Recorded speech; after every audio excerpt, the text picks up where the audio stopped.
In what has become the most average division in college football, it's just become a mess of 500 type teams almost every season, going back quite a few years now.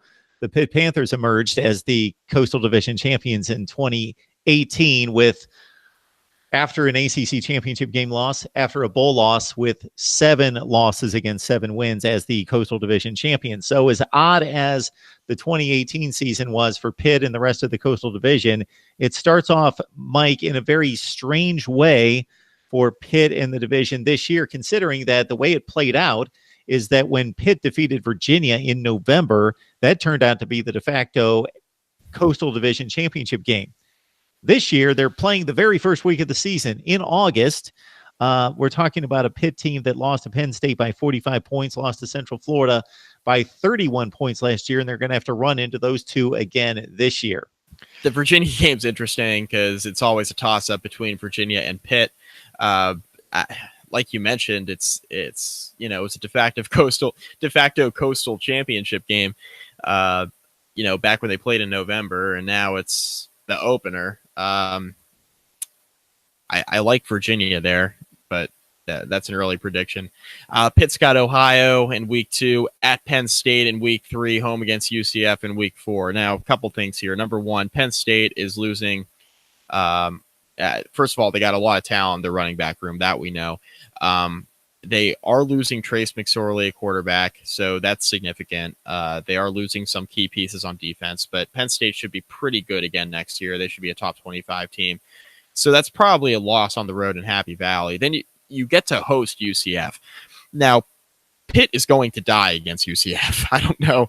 That game's not going to be very competitive. If they're able to keep that within 3 scores, I think you almost count that as a tally in the win column. I just don't see Pittsburgh being even competitive with a UCF team that, while they might not have Mackenzie Milton, Brandon Wimbush just transferred into the program.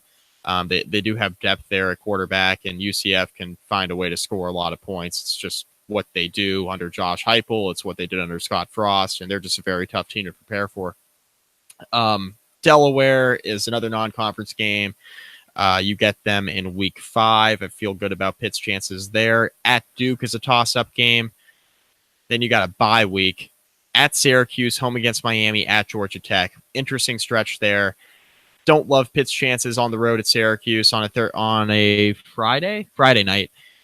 Don't love their chances against Miami. At Georgia Tech feels like a tough game. But then you close with North Carolina, Virginia Tech, and Boston College. And if you're Pittsburgh and you're sitting there at the 4-win mark, for example, and you got to win 2 out of your last 3 games, you've got to like how that sets up.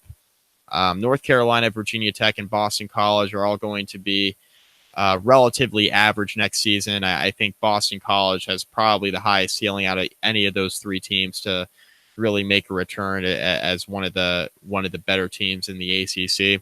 If you had to pick out of those 3, North Carolina's got a new coach, Virginia Tech's got a ton of turnover, and BC's still got AJ Dillon. So the train keeps rolling on. I think Pitt's a 6-win team. That's what they've been, but they're going to have to find a way to replace all the talent that they lost at running back in order to get to those 6 wins, because I don't think Kenny Pickett has the arm or the accuracy to get them to 6 wins on his own. I think he's going to need a lot of help from the running game, where Pitt's had a ton of success in the past. It's just a matter of, replacing these top 2 running backs that have really carried the load over the last few years.